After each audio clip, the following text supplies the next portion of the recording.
চালটা এভাবে ভেজে নিতে হবে, ঠিক আছে। তারপর জলটা গরম করতে হবে, ঠিক আছে।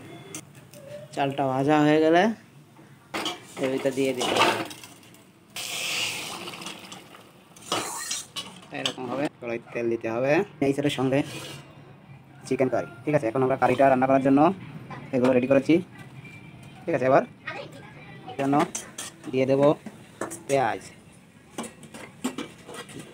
দেবো ঝাল, দেবো গোটা রসুন, দেবো কিছু, দেবো লবণ, হলুদের গুঁড়া, দেবো কাশ্মীরি লঙ্কার গুঁড়া, অনেকগুলো তেল গরম করতে দিয়েছি।